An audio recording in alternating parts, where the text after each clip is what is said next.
검붉은 핏물이 빗물에 섞여 질퍽한 진흙바닥 위로 뱀처럼 기어가고 있었다.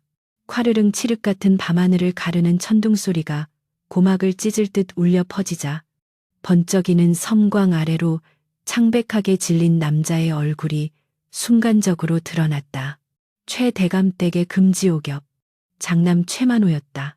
그는 지금 덜덜 떨리는 손으로 무엇인가를 필사적으로 우물가 옆 수풀 속으로 밀어넣고 있었다. 그것은 사람의 형상이었다. 축 늘어진 팔 하나가 멍석 밖으로 삐져나와 있었고 그 손가락 끝에서는 빗물에 씻기지 않은 선혈이 뚝뚝 떨어지고 있었다. 숨을 죽인 채 장독대 뒤편 어둠 속에 몸을 구기고 있던 복순의 눈동자가 이 참혹한 광경을 놓치지 않고 포착했다. 평소라면 초점 없이 흐리멍덩하게 풀려 있었을 그녀의 눈매가 지금 이 순간만큼은 먹이를 노리는 살개이처럼 서늘하고 예리하게 빛나고 있었다. 비바람이 몰아치는 소란스러운 밤이었지만 복순의 귀에는 최만호의 거친 숨소리와 젖은 흙이 파헤쳐지는 소리가 천둥 소리보다 더 크게 들려왔다. 심장이 터질 듯 요동쳤지만 그녀는 입술을 깨물어 비명 대신 비릿한 핏맛을 삼켰다. 누구냐? 최만호가 인기척을 느꼈는지 흠칫 놀라며 장독대 쪽으로 고개를 돌렸다. 그의 눈은 공포와 살기로 번들거리고 있었다. 이대로 들킨다면 목숨을 부지하기 어려울 것이 자명했다. 복수는 찰나의 순간 본능적으로 몸을 일으켰다. 하지만 그녀의 모습은 방금 전까지 날카롭게 상황을 주시하던 관찰자가 아니었다. 비 온다. 하늘에서 불이 번쩍번쩍하네. 떡 주면 안 잡아먹지.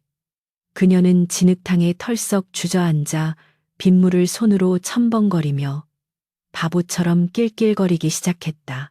헝클어진 머리카락이 얼굴을 덮었고 입가에는 침이 질질 흘러내려 빗물과 섞였다. 최만호는 긴장했던 어깨를 늘어뜨리며 안도의 한숨을 내쉬었다.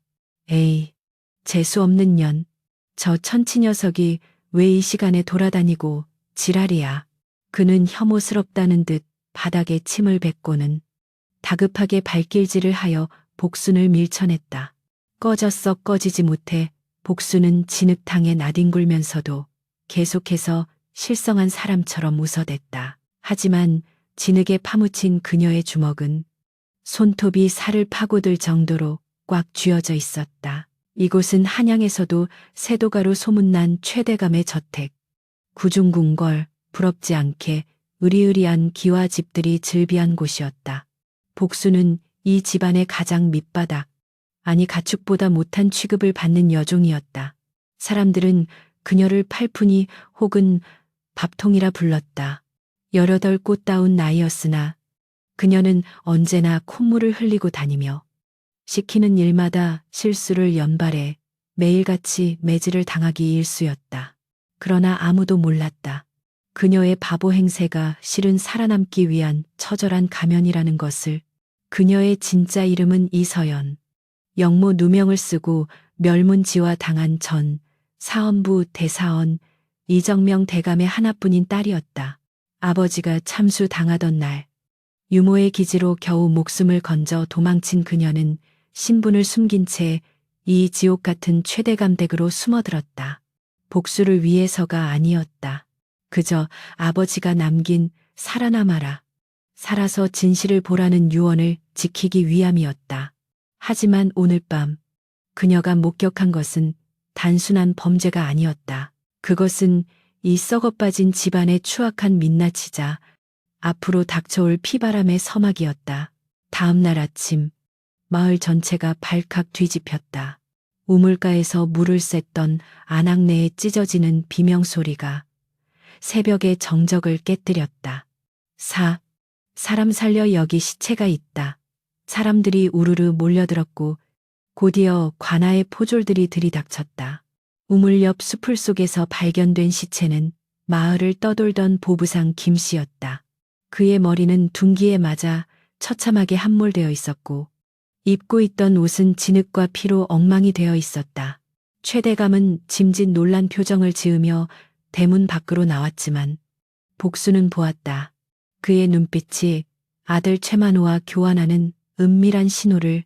최만호는 어젯밤의 공포는 온데간데 없이 시치미를 뚝 떼고 부채질을 하며 서 있었다.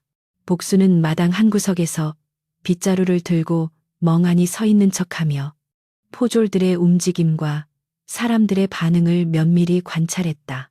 시체의 상태, 주변의 발자국, 그리고 흩어진 물건들.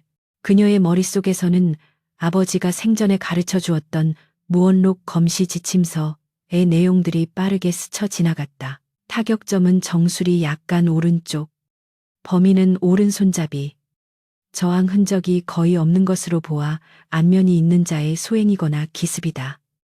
그때였다. 포졸 대장이 험상 누는 얼굴로 마당을 휘저으며 소리쳤다. 이 집 머슴놈들 다 나오라 그래.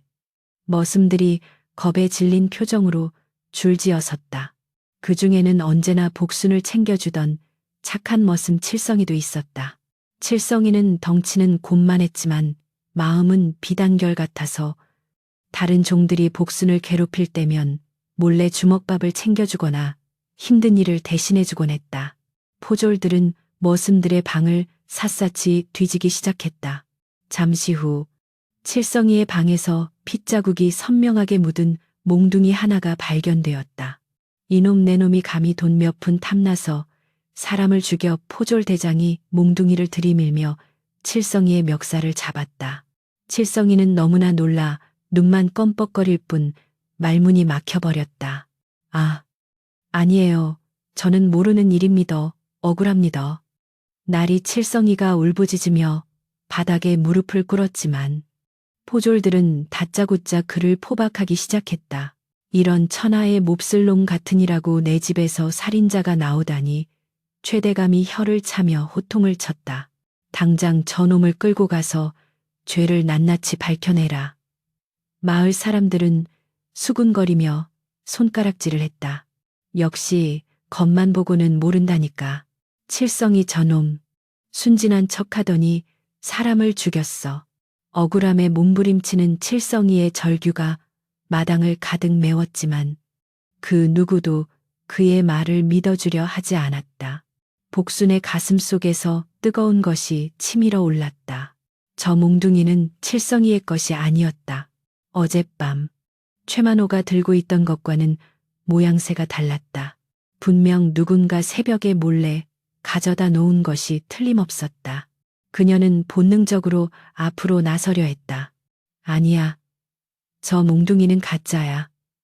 범인은 저기 서 있는 최만호라고 목구멍까지 차오른 진실을 외치고 싶었다. 하지만 그녀가 입을 여는 순간 그녀의 정체도 목숨도 보장할 수 없었다. 지금은 아무런 힘이 없는 일개 여종. 그것도 바보 천치일 뿐이었다.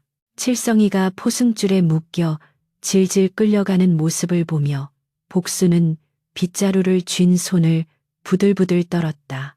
칠성이가 끌려가며 애처로운 눈빛으로 주위를 둘러보았고 복순과 눈이 마주쳤다. 복순아, 나는 안 그랬어.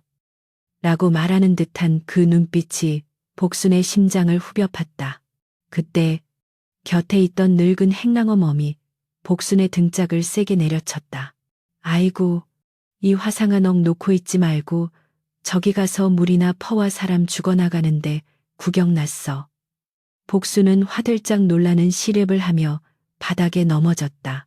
아야, 아파 할머니 미워해해. 그녀는 다시 바보의 가면을 썼다. 흑투성이가 된 얼굴로 바닥을 기어다니며 사람들의 시선이 칠성이에게 쏠린 틈을 타 재빨리 땅바닥을 살폈다. 칠성이가 끌려간 자리에 무언가 반짝이는 것이 떨어져 있었다. 그것은 아주 작은 자개 단추였다. 평민이나 천민들이 쓰는 투박한 것이 아니었다. 고급 비단옷에나 달릴 법한 정교한 세공이 들어간 칠흑 같은 빛깔의 자개 단추. 복수는 사람들이 보지 못하게 잽싸게 그것을 집어 입속에 넣는 척하며 소매 안으로 숨겼다. 이것은 최만호가 즐겨 입는 도포의 단추였다. 어젯밤 몸싸움 중에 떨어진 것이 분명했다. 결정적인 증거였다. 하지만 이것 하나만으로는 부족했다. 최대감의 권세는 관아의 판결마저 좌지우지할 만큼 막강했다.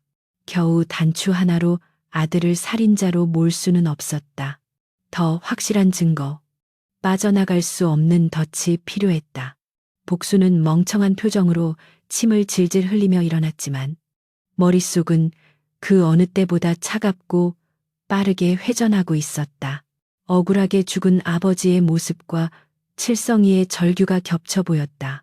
저녁이 되자 집안은 다시 평온을 되찾은 듯했다. 최대감은 아들을 불러 사랑채에서 은밀한 술상을 벌였다. 웃음소리가 담장을 넘어 들려왔다. 사람 하나가 죽고 죄 없는 사람이 끌려갔는데도 저들은 승리의 축배를 들고 있었다. 복수는 부엌 구석에 쪼그리고 앉아 식은 밥덩이를 입에 쑤셔 넣었다. 거칠고 차가운 밥알이 목구멍을 긁으며 내려갔다. 눈에서는 눈물이 흐르지 않았다. 대신 가슴 깊은 곳에서 서늘한 불꽃이 타오르고 있었다. 그녀는 씹고 있던 밥알과 함께 맹세를 삼켰다. 두고 봐라. 내 놈들이 씌운 그 더러운 탈. 내가 기필코 벗겨주마. 그리고 그 대가를 뼈저리게 치르게 할 것이다. 그녀는 소매 속에 숨겨둔 차가운 자개 단추를 만지작거렸다. 밤이 깊어 모두가 잠든 시각. 복수는 조용히 몸을 일으켰다. 그녀의 눈빛은 더 이상 초점 없는 바보의 눈이 아니었다. 어둠 속에서 번뜩이는 그녀의 눈동자는 마치 사냥감을 노리는 맹수의 그것과 같았다. 그녀는 소리 없이 문을 열고 마당으로 나섰다. 비는 그쳤지만 땅은 여전히 축축했다.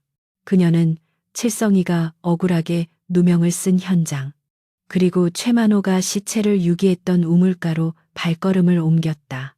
낮에는 사람들이 많아 제대로 살피지 못했던 그곳에 아직 범인이 미처 지우지 못한 진실의 조각들이 남아있을 것이라 확신했다. 바람이 스산하게 불어와 나뭇가지를 흔들었고 그림자들이 마치 귀신처럼 춤을 추었다. 하지만 복수는 두려워하지 않았다. 지금 그녀에게 가장 두려운 것은 귀신이 아니라 진실이 어둠 속에 묻혀 영원히 사라지는 것이었다. 그녀는 치마를 걷어올리고 진흙바닥에 무릎을 꿇었다. 그리고 아주 천천히 바닥을 더듬기 시작했다. 갑자기 등 뒤에서 인기척이 느껴졌다. 거기 누구냐 낮고 굵은 목소리. 야간 순찰을 돌던 집사 강씨였다. 그는 의심 많은 성격으로 유명했다. 복순의 심장이 덜컥 내려앉았다. 이 시간에 제정신으로 이곳을 서성이는 것이 발각되면 모든 계획이 수포로 돌아간다. 그녀는 숨을 들이켰다. 그리고 다시 한번 자신의 영혼을 갉아먹는 연기를 시작해야 했다. 그녀는 벌떡 일어나더니 우물을 향해 손을 흔들며 해맑게 소리쳤다. 언니 거기서 뭐해? 나랑 숨바꼭질 할래? 헤헤. 강집사가 등불을 비추며 다가왔다. 불빛이 복순의 얼굴을 비췄다. 그녀는 초점 없는 눈으로 허공을 응시하며 연신 킬킬거렸다. 강집사는 혀를 차며 인상을 찌푸렸다. 에잉, 또 이 미친년이 밤중에 지랄병이 도졌구나. 썩 들어가지 못해 강집사가 욕설을 퍼부으며 사라지자 복수는 다시 차가운 표정으로 돌아왔다. 하지만 그녀의 손은 떨리고 있었다. 위험했다. 너무나 위험한 줄타기였다. 하지만 멈출 수 없었다. 그녀는 진흙 속에서 무언가를 발견하고 눈을 크게 떴다. 그것은 찢어진 옷자락 조각이었다. 보부상 김씨의 옷감이 아니었다. 이것은 고급 비단. 바로 최만호가 입고 있던 속적삼의 일부였다. 핏물이 살짝 배어있는 그 천 조각은 숲을 가시덤불 깊숙한 곳에 걸려 있었다. 복수는 그것을 조심스럽게 수거하여 품에 넣었다.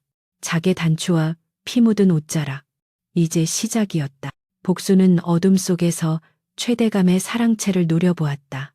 화려한 불빛이 새어나오는 그곳은 난공불락의 요새처럼 보였지만 복순에게는 곧 무너져 내릴 사상누각으로 보였다. 기다려라. 칠성아. 그리고 기다려라. 최만호. 이 바보 천치 복순이가 너희들의 세상을 뒤집어 놓을 테니. 나리 제발 살려주십시오. 저는 정말 모릅니다요. 살점이 터지고 뼈가 으스러지는 듯한 둔탁한 파열음이 관아의 담장을 넘어 저작거리까지 메아리 쳤다. 형틀에 묶인 칠성의 등은 이미 피범벅이 되어 곤장이 내리꽂힐 때마다 붉은 꽃이 피어나듯 선혈이 사방으로 튀었다. 그러나 형방의 관리는 눈 하나 깜짝하지 않고 숫자를 세었다. 15 이놈이 아직도 실토를 하지 않는구나. 더 세게 치라. 칠성은 고통에 못 이겨 까무러쳤다가 찬물을 끼얹으면 다시 깨어나 비명을 지르기를 반복했다. 그 처참한 광경을 지켜보던 마을 사람들은 고개를 돌리며 혀를 찼다. 독한 놈. 저 정도로 맞았으면 그냥 죽였다고 하고 말지. 누군가 수군거렸지만 칠성은 죽어도 거짓을 고할 수 없었다. 그에게는 죄가 없었기 때문이다. 관아의 높은 마루 위 사또는 최대감이 보낸 금덩이가 든 괴짝을 곁눈질하며 지루하다는 듯 하품을 했다. 증거가 명백하고 정황이 확실하거늘 어찌 저리 버티는고. 내일까지 자백을 받아내지 못하면 주리를 틀어서라도 입을 열게 하라. 사또의 매정한 명령이 떨어지자 칠성의 희미한 신음소리는 절망적인 흐느낌으로 바뀌었다. 같은 시각 최대감 댁의 부엌.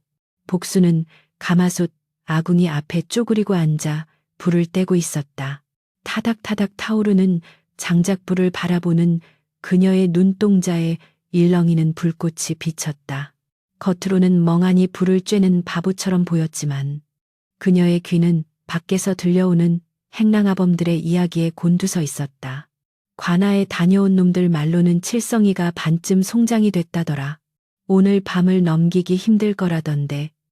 그 말을 듣는 순간 복순이 쥐고 있던 부직갱이가 바들바들 떨렸다.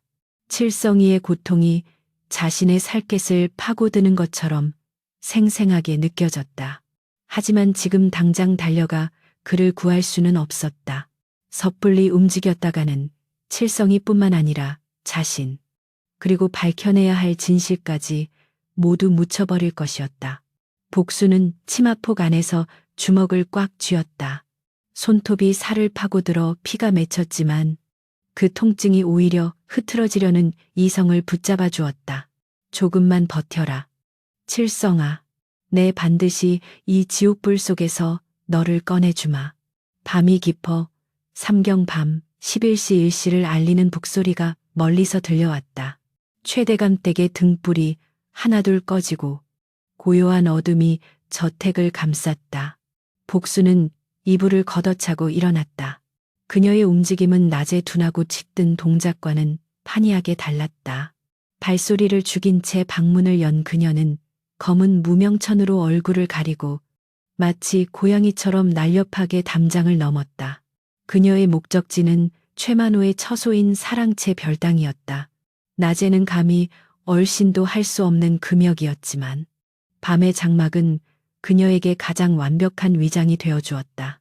사랑채 주변에는 사나운 사냥개 2마리가 지키고 있었으나 복수는 미리 준비해둔 약재를 섞은 고깃덩어리를 던져주었다. 개들은 냄새를 맡자마자 꼬리를 흔들며 고기를 받아먹고는 이내 타사 떨어졌다.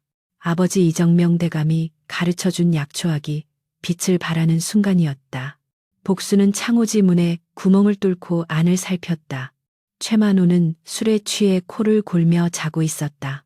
방 안에는 독한 술 냄새와 함께 알 수 없는 향 냄새가 진동했다. 복수는 문고리에 얇은 칼날을 밀어넣어 소리 없이 걸쇠를 풀고 방 안으로 미끄러져 들어갔다. 방 안은 호화로움의 극치였다. 자개장과 비단 병풍, 그리고 값비싼 도자기들이 즐비했다. 그러나 복순의 눈에 들어온 것은 사치가 아니었다. 그녀는 바닥을 기어가며 방바닥에 떨어진 미세한 먼지 하나까지 놓치지 않고 살폈다. 책상 아래, 벼루 옆, 그리고 옷장 밑, 그러다 그녀의 시선이 벽에 걸린 족자 뒤편에 머물렀다. 족자가 미세하게 삐뚤어져 있었다. 복수는 숨을 죽이고 다가가 족자를 들어 올렸다. 그곳에는 벽을 파내어 만든 작은 비밀 공간이 있었다. 그 안에는 붉은 비단으로 쌓인 장부가 한 권 들어 있었다. 복수는 떨리는 손으로 장부를 펼쳤다. 달빛에 비친 장부의 내용은 충격적이었다. 그것은 단순한 밀매 장부가 아니었다. 청나라 상인들과 주고받은 금괴 거래 내역, 그리고 조정 대신들에게 건넨 뇌물 리스트가 빼곡히 적혀 있었다. 그리고 가장 마지막 장에는 어제 죽은 보부상 김 씨의 이름과 함께 입막음 비용 지불 완료라는 글귀가 적혀 있었으나 붉은 줄이 그어져 있었다. 거래가 틀어졌음을 의미하는 표시였다. 이것만으로도 최만호와 최대감을 파멸시킬 수 있는 결정적인 증거였다. 하지만 이것을 지금 당장 관아에 가져간다 한들 이미 최대감과 한통 속인 사또가 제대로 수사할 리 만무했다. 오히려 증거를 인멸하고 복순을 죽이려 들 것이다. 더 확실하고 공개적인 방법이 필요했다. 복순은 장부를 품에 넣으려다 멈칫했다. 장부가 사라지면 그들은 즉시 눈치를 챌 것이다. 그녀는 머릿속에 장부의 내용을 빠르게 새겨 넣었다. 한 번 본 것은 절대 잊지 않는 비상한 기억력. 그것은 그녀가 천재 소녀라 불리던 시절의 재능이었다. 내용을 모두 암기한 그녀는 장부를 제자리에 돌려놓고 족자를 덮었다. 그때였다. 최만호가 잠꼬대를 하며 몸을 뒤척였다. 오지마. 저리 가.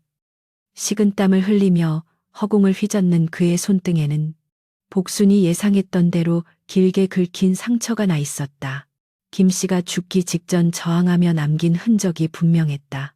복순은 방을 빠져나오기 전 책상 위에 놓인 벼루를 보았다. 먹이 말라붙어 있었는데 그 색깔이 묘했다. 일반적인 먹이 아니라 붉은색 안료가 섞인 특수 제작된 먹이었다. 그녀는 손가락 끝에 침을 묻혀 벼루 귀퉁이의 가루를 살짝 찍어 냄새를 맡았다. 비릿하면서도 향긋한 냄새. 사양, 셔샹. 이것은 귀한 약재이자 향료였다. 죽은 김 씨의 옷소매에서도 이와 비슷한 냄새가 났었다. 최만호가 김 씨를 만났을 때 혹은 그를 죽일 때 묻은 것이리라. 모든 퍼즐 조각이 맞춰지고 있었다. 사랑채를 빠져나온 복수는 곧바로 자신의 처소로 돌아가지 않았다. 그녀는 낮에 보아두었던 우물가 뒤편의 대나무 숲으로 향했다. 그곳은 바람이 불 때마다 대나무끼리 부딪히며 기괴한 소리를 내는 음산한 곳이었다. 그녀는 품에서 하얀 소복과 긴 가발을 꺼냈다. 어머니가 물려준 유일한 유품인 하얀 천을 이용해 만든 것이었다. 그녀는 거울 없는 어둠 속에서도 능숙하게 분장을 시작했다. 창백한 분을 얼굴에 바르고 눈가에는 붉은 연지를 칠해 피눈물을 흘리는 듯한 형상을 만들었다. 이제부터 시작이다. 내 놈들이 지은 죄 공포로 되갚아주마. 다음 날 아침 최대감 댁은 발칵 뒤집혔다. 마당을 쓸던 하인이 비명을 지르며 주저앉았다. 귀신이다. 우물가에 귀신이 나타났다. 사람들이 우르르 몰려간 우물가에는 소름 끼치는 광경이 펼쳐져 있었다. 우물 난간에 붉은 피, 사실은 닭의 피였다로 쓴 글씨가 선명했다. 억울하다. 내 눈을 찌르고 내 머리를 깬 자야. 내 오늘 밤 너를 데려가리라.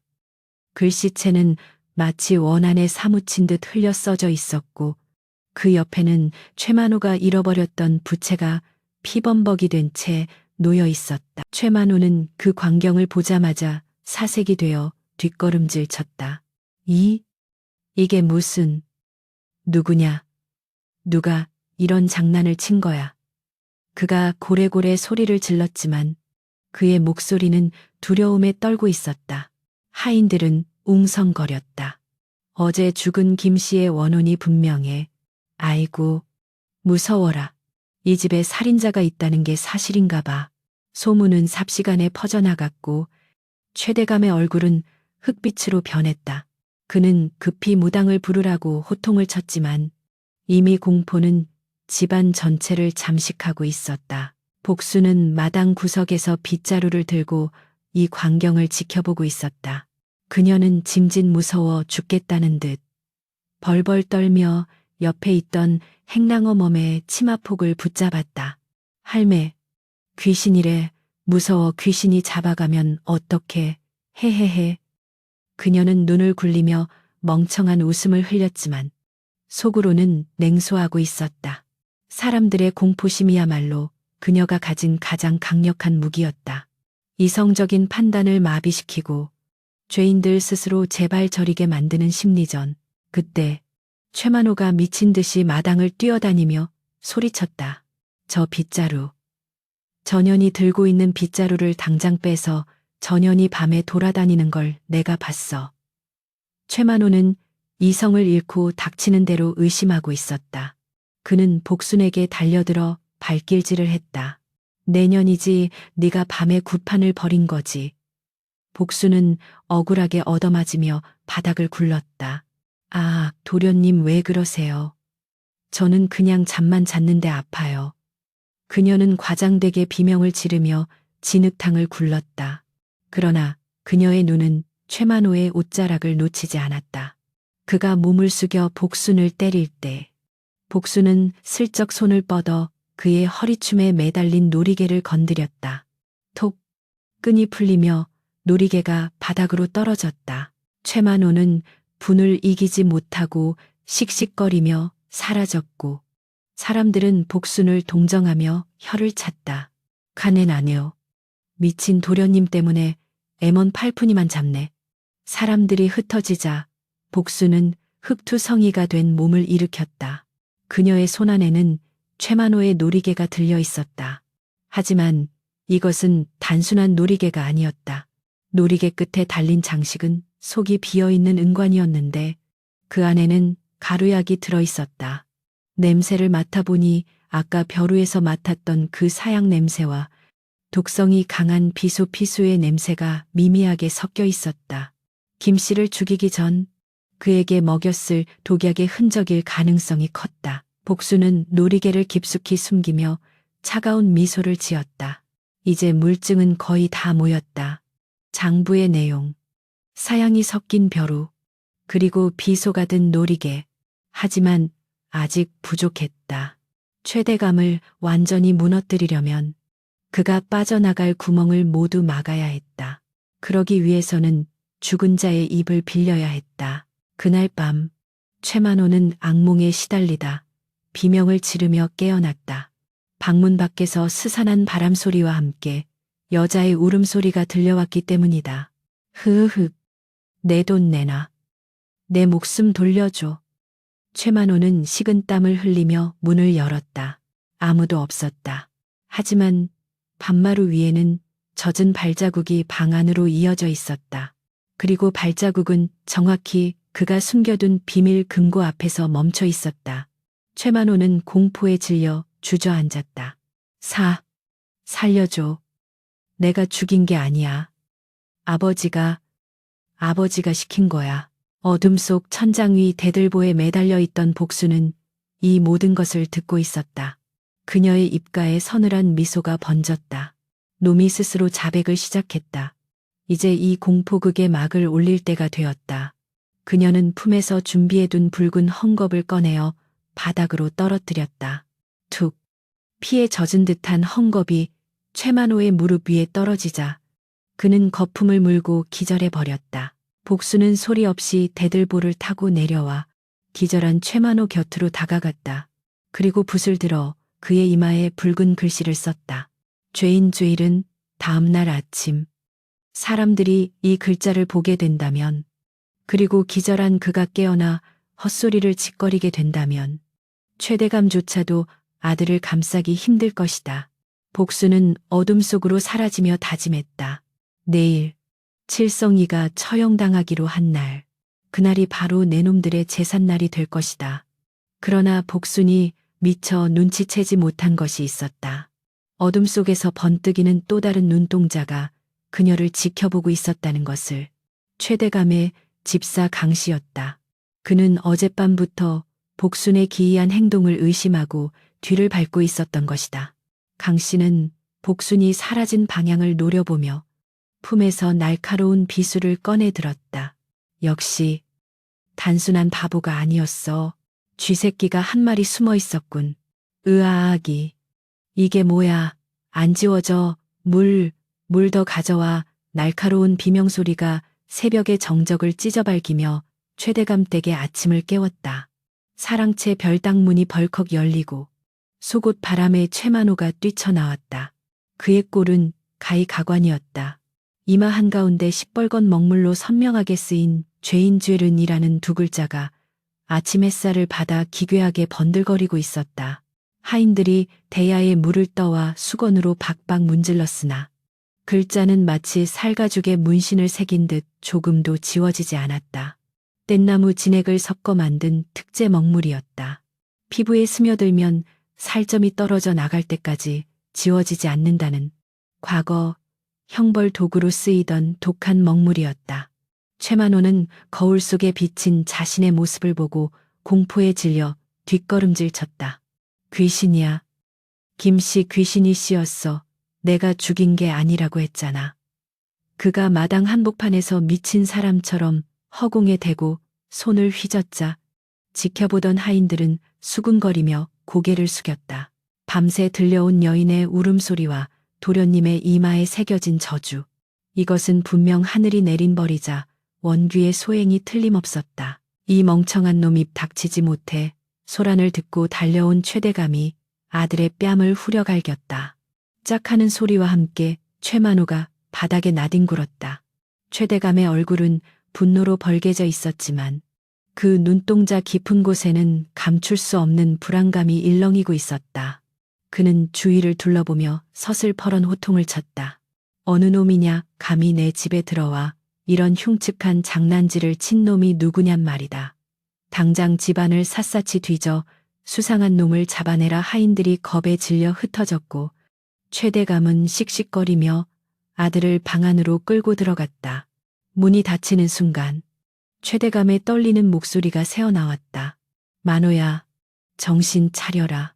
오늘이 지나면 모든 게 끝난다. 칠성이 놈목만 베어버리면 죽은 자는 말이 없는 법이야. 마당 한 구석, 장작 더미 뒤에 몸을 숨긴 채 이 모든 광경을 지켜보던 복순의 입가에 싸늘한 미소가 스쳤다. 최대감의 말대로였다. 내일 정오면 칠성이는 형장의 이슬로 사라질 것이다. 시간이 없었다. 최만호를 미치게 만드는 것만으로는 부족했다. 놈들의 죄를 만천하에 까발리고 칠성이를 살려내기 위해서는 더 결정적인 한 방이 필요했다. 복수는 품속에 숨겨둔 붉은 헝겊 조각을 만지작거렸다. 이제 남은 것은 마지막 퍼즐 조각. 바로 관할을 움직이는 것이었다. 그때였다. 등 뒤에서 서늘한 살기가 느껴졌다. 재미있는 구경거리라도 났느냐.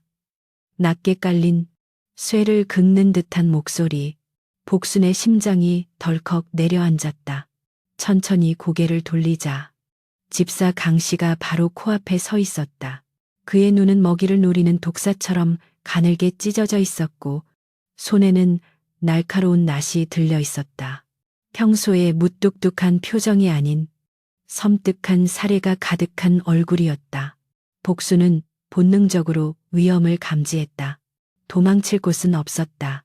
뒤는 막다른 담벼락이었고 앞은 강 씨가 가로막고 있었다. 집사님, 저기 도련님 얼굴에 낙서가. 헤헤헤. 복수는 짐짓 바보 흉내를 내며 뒷걸음질 쳤다. 하지만 강 씨는 더 이상 속지 않겠다는 듯 비릿하게 웃으며 한 발짝 다가왔다. 그만해라. 내년이 보통 내기가 아니란 건 어젯밤부터 알고 있었으니까. 발소리 하나 내지 않고 담을 넘는 솜씨며 도련님 방에 잠입하는 대담함까지. 너 대체 정체가 뭐냐? 칠성이 농정분난 계집이라도 되느냐? 강 씨가 낯을 쳐들며 위협적으로 다가왔다. 말해라. 내년이 꿈인 짓이지 도련님 이마에 먹칠을 하고 귀신 소리를 낸 게 너지. 절체절명의 순간 복순의 눈빛이 돌변했다.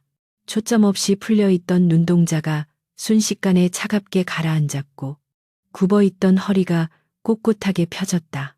더 이상 바보 복순이 아니었다. 명문가 교수의 기품과 서슬퍼런 위엄이 그녀의 전신에서 뿜어져 나왔다. 그녀는 강 씨의 눈을 똑바로 응시하며 차분하고 낮은 목소리로 말했다. 강 집사, 자네는 주인을 잘못 섬겼어.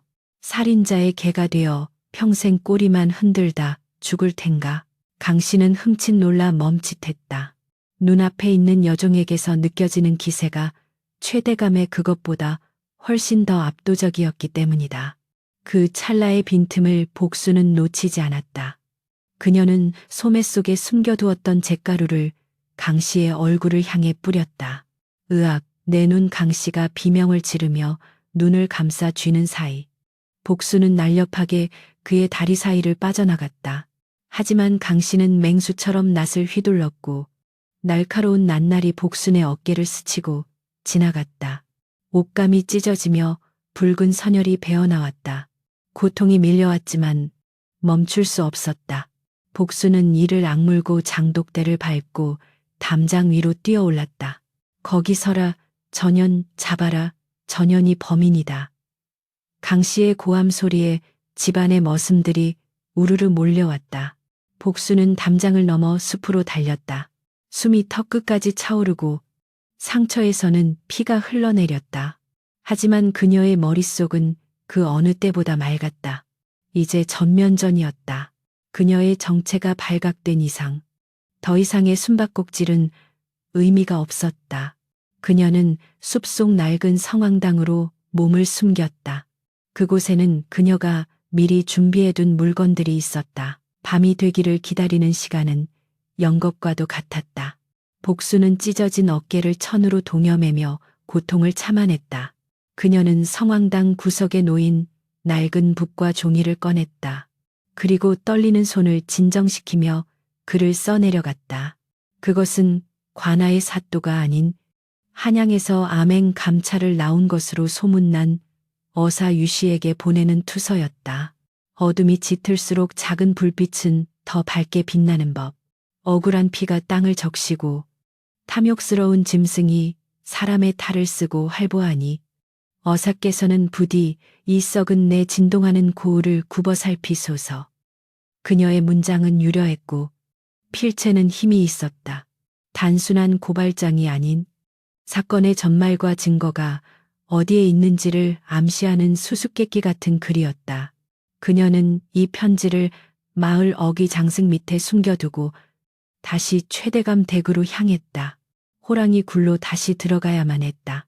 그곳에 아직 챙기지 못한 결정적인 무기가 있었기 때문이다. 밤이 깊어지자 최대감 댁은 삼엄한 경계태세에 돌입했다.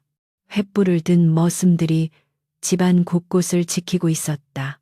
하지만 그들은 알지 못했다. 복순이 아버지에게 배운 것은 글 공부뿐만이 아니라는 것을. 그녀는 숲에서 채취한 유황과 염초를 섞어 만든 가루를 대나무통에 채워 넣었다. 그리고 바람이 부는 방향을 확인한 뒤 담장 너머로 그것들을 던져 넣었다. 펑퍼펑 괴상한 소리와 함께 푸르스름한 불꽃이 마당 곳곳에서 피어올랐다. 일반적인 붉은 불꽃이 아닌 시퍼런 도깨비불 같은 형상이었다. 유황이 타면서 나는 매캐한 냄새가 진동했고 연기가 자욱하게 퍼져나갔다. 으악, 도깨비불이다. 원기가 나타났다. 머슴들은 혼비백산하여 횃불을 내던지고 도망쳤다. 공포는 전염병처럼 번져나갔다. 최대감조차 방문을 걸어 잠그고 벌벌 떨 정도였다. 이 혼란을 틈타 복수는 그림자처럼 사랑채로 스며들었다. 그녀의 목표는 최만호의 방이 아닌 최대감의 서재였다. 서재 안은 고요했다. 복수는 벽에 걸린 족자를 걷어내고 뒤에 숨겨진 비밀 금고를 찾았다. 낮에 강 씨와의 대화에서 힌트를 얻었다. 강 씨는 증거에 대해 민감하게 반응했다. 그것은 최만호가 아닌 최대감이 직접 관리하는 무언가가 있다는 뜻이었다. 복수는 머리핀을 이용해 능숙하게 자물쇠를 열었다. 철컥 금고 문이 열리고 그 안에서 낡은 서찰 묶음과 작은 약병 하나가 나왔다. 약병에는 비상피숑이라는 글자가 적혀 있었다.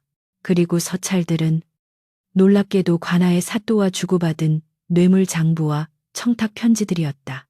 이번 살인 사건을 칠성이에게 덮어 씌우면 그 대가로 논500 맞이기를 상납하겠소. 최대감의 친필 서명까지 선명했다. 이것이야말로 최만호의 살인죄뿐만 아니라 최대감과 사또의 유착 관계까지 한꺼번에 끊어낼 수 있는 파멸의 열쇠였다. 복수는 증거물들을 품에 넣고 돌아서려 했다. 그런데 그 순간 서재문이 삐거덕 열리며 누군가 들어왔다. 최대감이었다. 그는 잠옷 바람에 장검을 들고 서 있었다. 그의 눈은 광기로 번들거리고 있었다. 쥐새끼가 내 서재에 있을 줄 알았지. 최대감은 복순을 보자마자 껄껄 웃었다. 강집사 말이 맞았군. 내년이 보통 내기가 아니라고 하더니 그 옷차림, 그 눈빛, 어디서 많이 본 듯하구나. 그래, 10년 전 영모로 죽은 이정명 대감의 딸년과 묘하게 닮았어. 복순의 심장이 태슬 듯했다. 그가 알아챘다. 더 이상 숨길 수도 물러설 수도 없었다. 기억하고 계시는군요. 제 아버지를 모함하여 죽음으로 몰아넣고 그 대가로 이 고래등 같은 기와집을 차지한 파렴치한 도둑님께서. 복수는 또박또박 대꾸했다. 그녀의 목소리에는 서리빨 같은 분노가 서려 있었다. 최대감의 얼굴이 일그러졌다. 이 건방진년, 오늘 니년의 목을 베어 네 아비 곁으로 보내주마. 최대감이 검을 치켜들고 달려들었다. 복수는 재빨리 벼루를 던져 그의 시야를 가리고 책상을 밀어 넘어뜨렸다. 화당 최대감이 책상에 걸려 넘어지는 사이 복수는 창문을 깨고 마당으로 뛰어내렸다. 잡아라. 전현을 잡아라. 죽여도 좋다. 최대감의 고함 소리가 밤하늘을 울렸다. 도망친 머슴들과 강집사가 다시 몰려들기 시작했다. 사방에서 횃불이 조여왔다. 복수는 담벼락을 향해 달렸지만 이미 강집사가 대문 앞을 막아서고 있었다. 뒤에는 칼을 든 최대감, 앞에는 낫을 든 강집사, 그리고 사방을 에워싼 머슴들, 도간에 든 쥐 신세였다. 칠흑 같은 어둠 속에서 수십 개의 횃불이 그녀를 비췄다. 이제 끝이다. 아가씨. 강집사가 비웃으며 다가왔다. 하지만 복수는 두려움에 떨지 않았다. 그녀는 품속에 있는 증거물들을 꽉 움켜쥐었다. 그리고 하늘을 올려다 보았다. 동이 터오고 있었다. 멀리서 닭 울음소리가 들려왔다. 칠성이의 처형날이 밝은 것이다. 복수는 그들을 향해 천천히 돌아섰다. 그녀의 입가에 묘한 미소가 번졌다. 그래, 끝을 낼 때가 되었지. 하지만 그 끝이 누구의 파멸일지는 두고 봐야 알 것이다. 그녀는 손에 쥐고 있던 호리병을 바닥에 힘껏 내리쳤다. 쨍그랑 병이 깨지면서 안에 들어있던 기름이 바닥에 쫙 퍼졌다. 복수는 횃불 하나를 낚아채어 기름 위로 던졌다. 화르륵 순식간에 불길이 치솟아 오르며 사람들과 그녀 사이를 가로막는 거대한 불벽이 생겼다. 불이야, 불을 꺼라. 사람들이 우왕좌왕하는 사이 복수는 불길 넘어 어둠 속으로 몸을 날렸다. 그녀의 목적지는 단 한 곳, 칠성이가 갇혀있는 관아, 그리고 그곳에서 열릴 최후의 재판장이었다. 그녀의 등 뒤로 최대감의 저택이 붉은 화염에 휩싸이고 있었다. 그것은 탐욕과 죄악으로 쌓아 올린 성이 무너지는 전조이자 복순이 세상에 선포하는 선전포고였다. 기다려라. 내 오늘 찢겨진 진실을 기필코 꿰매어 놓을 것이니. 둥, 둥, 둥. 형장의 북소리가 심장을 짓누르듯 무겁게 울려 퍼졌다. 정오의 태양은 이글거리며 대지를 달구었고 관아 앞마당은 구경 나온 백성들로 인산인해를 이루고 있었다. 흙먼지가 자욱한 형장 한가운데 칠성이는 무릎이 꿇린 채 망나니의 칼춤을 바라보고 있었다. 그의 눈은 이미 생기를 잃어 초점 없이 허공을 떠돌고 있었다. 망나니가 입에 머금었던 술을 푸우하고 뿜어내자 시퍼런 칼날 위로 물방울이 흩어지며 무지개를 만들었다. 그 아름다움이 오히려 처참함을 더했다. 단상 위 사또는 부채로 얼굴을 가린 채 옆자리에 앉은 최대감에게 은밀한 눈짓을 보냈다. 이제 곧 끝입니다. 최대감은 굳은 표정으로 고개를 끄덕였지만 그의 손은 찻잔을 쥐고 미세하게 떨고 있었다. 어젯밤 사라진 장부와 복순의 존재가 가시처럼 목에 걸려 있었기 때문이다. 시각이 되었다. 죄인 칠성의 목을 베어라. 사또의 추상 같은 명령이 떨어졌다. 망나니가 기괴한 춤사위를 멈추고 거대한 칼을 높이 쳐들었다. 백성들은 숨을 죽였고 몇몇 아낙네는 비명을 지르며 눈을 가렸다. 멈추시오. 그 칼을 멈추시오. 그때였다. 군중의 틈을 비집고 찢어질 듯한 외침이 터져나왔다. 사람들의 시선이 일제히 소리난 곳으로 쏠렸다. 흙투성이가 된 옷, 산발한 머리, 그을음에 그을린 얼굴, 그러나 그 눈빛만은 횃불처럼 타오르는 여인. 바로 복순이었다. 아니, 이제 그녀는 더 이상 바보 복순이 아니었다. 그녀는 당당하게 형장 한가운데로 걸어 들어왔다. 저거 최대감 댁 팔푼이 아니여. 아이고, 저 미친년이 기어이 죽으려고 환장했구나. 사람들이 웅성거렸다. 사또는 미간을 찌푸리며 포졸들에게 손짓했다.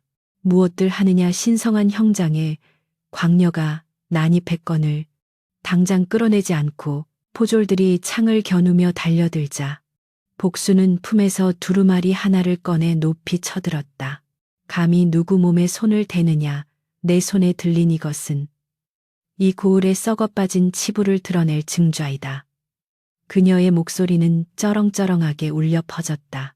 평소에 어눌하고 바보 같은 말투는 온데간데 없었다. 좌중을 압도하는 기백의 포졸들이 주춤하며 뒤로 물러섰다. 최대감이 벌떡 일어나 소리쳤다. 저년이 미쳐도 단단히 미쳤구나. 저년은 우리 집에서 도망친 도둑년이다. 당장 저년의 입을 찢고 목을 베어라. 최대감의 다급한 외침에 사또도 사태의 심각성을 감지하고 소리쳤다.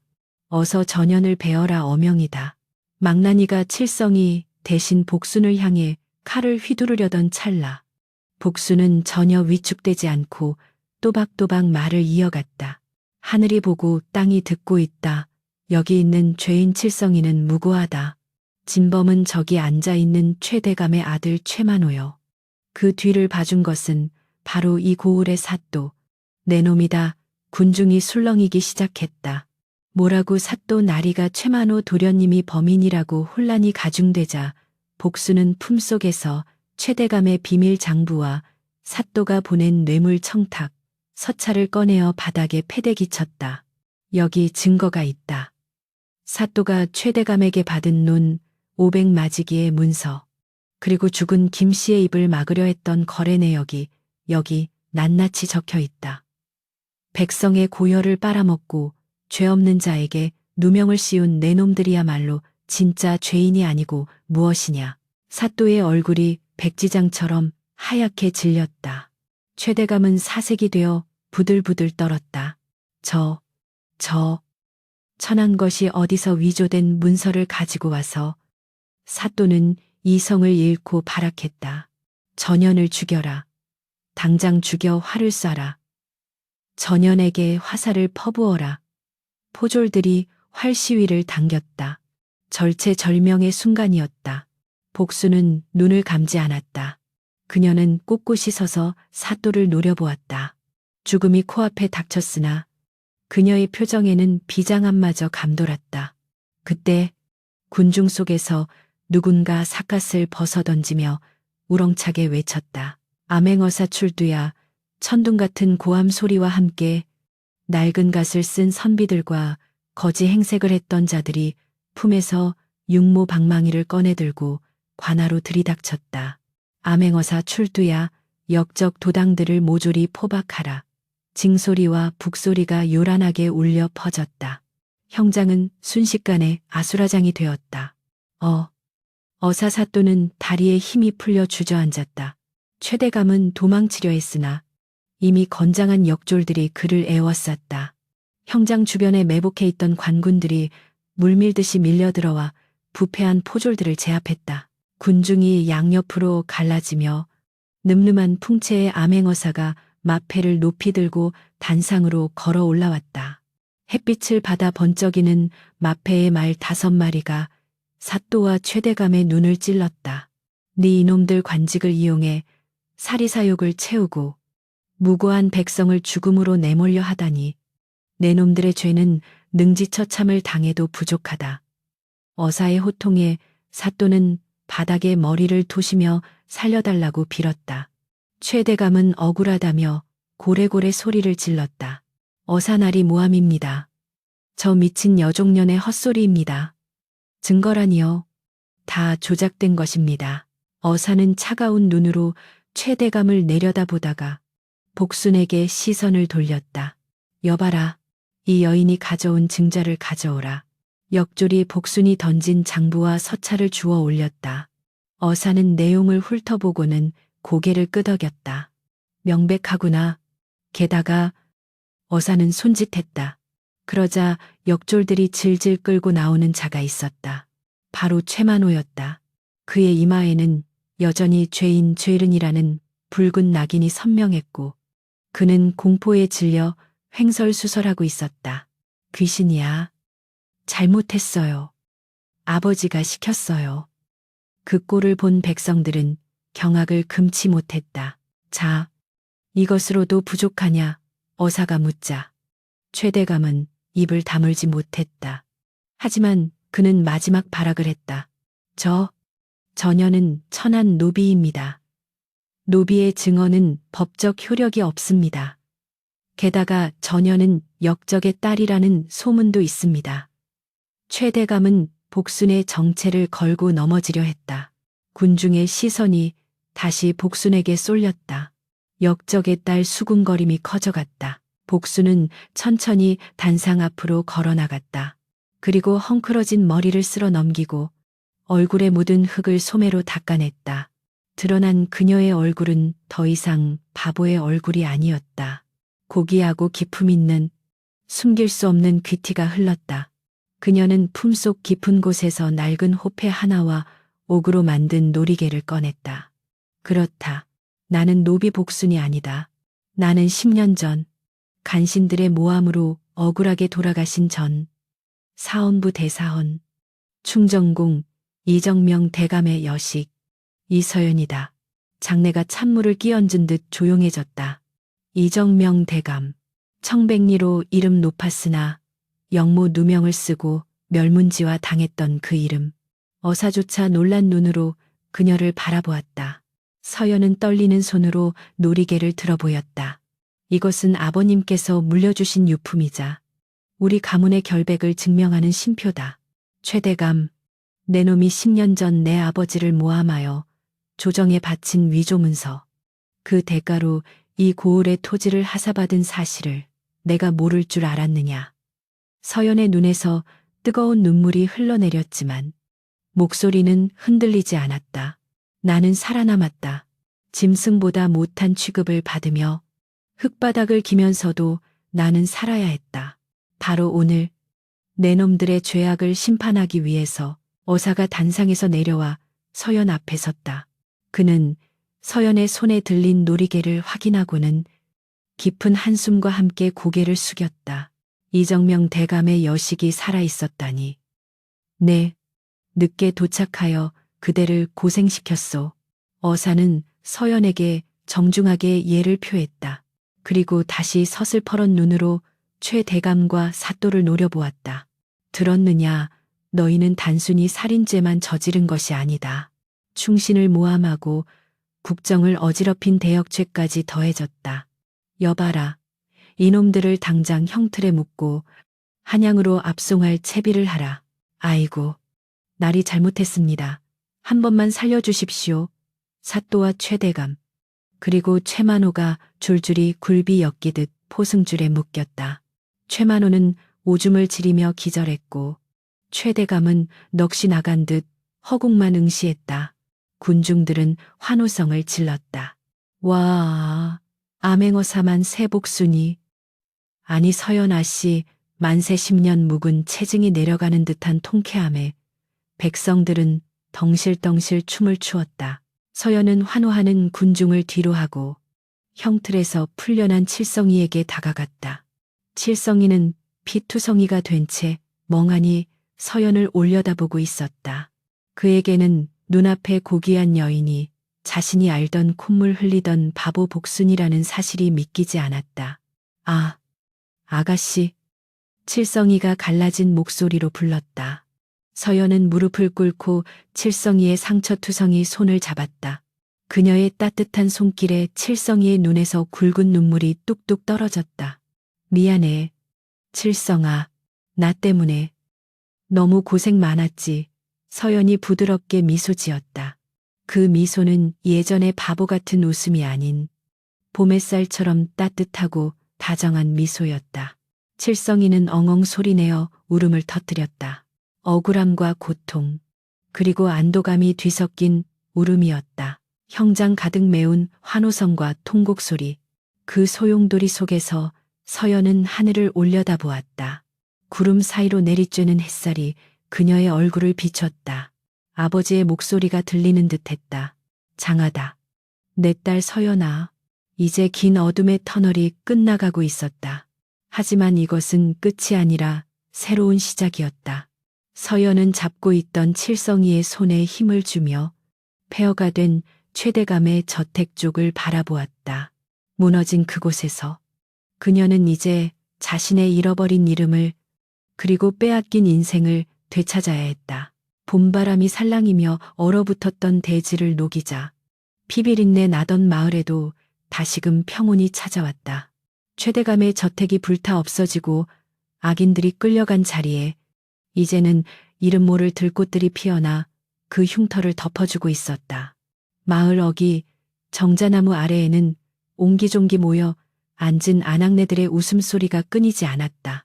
더 이상 누군가의 눈치를 보거나 억울하게 매질을 당할 걱정 없이 빨래를 털고 나무를 다듬는 그들의 얼굴에는 전에는 볼 수 없었던 화색이 돌았다. 최대감과 그의 아들 최만호, 그리고 부패한 사또가 한양으로 압송된 후 조정에서는 그들의 죄를 엄히 물어 삭탈관직하고 머나먼 절의 고도로 위리안치 시켰다는 소식이 들려왔다. 평생을 탐욕 속에 살던 그들에게 아무도 찾아오지 않는 고립된 섬에서의 삶은 죽음보다 더한 형벌이리라. 아씨, 짐은 다 챙기셨습니까요? 말끔한 무명옷을 입은 칠성이가 튼튼해진 어깨에 보찜을 지고 물었다. 그의 얼굴에 있던 멍 자국과 상처는 말끔히 사라졌고 주눅 들어 굽어있던 등은 늠름하게 펴져 있었다. 그는 이제 더 이상 살인자 누명을 쓴 머슴이 아니었다. 서연 복수는 그런 칠성이는 바라보며 옅은 미소를 지었다. 그녀 또한 더 이상 콧물을 흘리는 바보 복순이가 아니었다. 비록 화려한 비단옷은 아니었으나 정갈한 옥색 저고리와 남색 치마를 입은 그녀의 자태에서는 감출 수 없는 기품과 지성이 흘러넘쳤다. 그래, 칠성아, 더 챙길 것도 없구나. 이 마을에서의 인연은 이것으로 충분하다. 서연은 폐허가 된 최대감의 집터를 잠시 응시했다. 조정에서는 서연의 아버지 이정명 대감의 누명을 벗겨주고 관작을 복원시켰다. 그리고 최대감이 불법으로 갈취했던 토지와 재산들을 모두 서연에게 돌려주라는 교지를 내렸다. 하루아침에 막대한 부와 명예를 되찾은 셈이었다. 하지만 서연은 그 재산을 자신을 위해 쓰지 않았다. 그녀는 땅 문서를 관아에 기탁하여 소작농들에게 골고루 땅을 나누어 주도록 했고 남은 재물은 헐벗고 굶주린 이웃들을 구휼하는 데 쓰도록 했다. 마을 사람들은 서연을 살아있는 보살이라 칭송하며 눈물을 흘렸지만 서연은 그 칭송조차 부담스러워했다. 그녀에게 이 마을은 아버지의 원수를 갚은 곳이자 동시에 너무나 많은 아픔이 서린 곳이었기에 정말 떠나실 겁니까요? 마을 사람들도 아씨가 계속 계시기를 바라고 있는데 칠성이가 아쉬운 듯 물었다. 고인 물은 썩기 마련이다. 복수는 끝났으니 이제 나는 내 삶을 찾아야지. 아버님께서 남기신 의술 서적들을 더 깊이 공부하고 싶구나. 세상에는 억울하게 병들고 아파하는 이들이 너무나 많지 않느냐. 그들의 몸과 마음을 치유하며 사는 것이 하늘에 계신 아버님께서 진정으로 바라시는 길을 개다. 서연의 눈빛은 확고했다. 복수의 칼날을 거두고 이제는 생명의 인술, 른술을 펼치겠다는 다짐이었다. 두 사람이 마을 어귀를 나서려는데 저 멀리서 사람들이 우르르 몰려 나왔다. 촌장 어른을 필두로 동네 남녀노소가 모두 나와 길을 막아섰다. 그들의 손에는 갓 쪄낸 떡이며 말린 곶감, 정성스레 짠 참기름 병들이 들려 있었다. 아기씨 아니, 서연아 씨, 그냥 가시면 어떡합니까? 이 은혜를 어찌 다 갚으라고 호련히 떠나십니까? 할머니들은 서연의 손을 잡고 놓아주지 않으며 눈물을 훔쳤다. 한때 그녀를 팔푼이라 놀리고 구박했던 이들이었다. 하지만 서연은 그들을 원망하지 않았다. 그들 또한 탐관오리의 폭정 아래 신음하던 불쌍한 백성들이었음을 알기 때문이었다. 어르신들, 그동안 감사했습니다. 비록 제 모습이 남루하고 어리석어 보였을 때에도 몰래 주먹밥을 쥐어주셨던 그 따뜻한 마음들을 잊지 않고 있습니다. 부디 건강하시고 이제는 두 다리 뻗고 편안히 주무십시오. 서연이 정중하게 허리를 숙여 작별 인사를 올리자 마을 사람들은 통곡하며 그녀의 앞길을 축복해 주었다. 고갯마루에 올라선 서연과 칠성이는 잠시 발걸음을 멈추고 마을을 내려다보았다. 저녁 노을이 붉게 물들기 시작한 마을 풍경은 평화롭기 그지없었다. 굴뚝마다 하얀 연기가 피어오르고 아이들이 뛰어노는 소리가 바람을 타고 들려왔다. 칠성아, 너는 이제 자유의 몸이다. 굳이 나를 따라오지 않아도 된다. 여기서 좋은 처자를 만나 가정을 꾸리고 살아도 되지 않겠느냐. 서연이 묻자 칠성이는 펄쩍 뛰며 손사래를 쳤다. 아이고, 당치도 않은 말씀 마십시오. 제 목숨은 아씨가 살려주신 거나 다름없습니다. 지옥 같던 형장에서 저를 구해주신 분이 아씨 아닙니까? 저는 평생 아씨의 그림자가 되어 장작도 패고 약초도 캐며 모실 겁니다요. 그리고 헤헤, 저도 사실 바보 연기하던 아씨가 조금 그립기도 합니다. 칠성이가 머리를 극적이며 해맑게 웃었다. 그 순박한 웃음에 서연도 참았던 웃음을 터뜨렸다. 후후, 그래, 든든한 호위무사가 생겼으니 내 가는 길이 외롭지는 않겠구나. 가자. 세상 밖으로 두 사람은 노을이 지는 길을 따라 천천히 걸음을 옮겼다. 그들의 긴 그림자가 황토길 위에 드리워졌다. 바보의 탈을 쓰고 세상을 속여야 했던 한 여인. 그리고 그녀를 믿고 따르는 우직한 사내. 그들이 걸어가는 길 앞에는 더 이상 거짓과 기만의 안개가 없었다. 오직 진실이라는 등불만이 그들의 앞길을 환하게 비추고 있을 뿐이었다.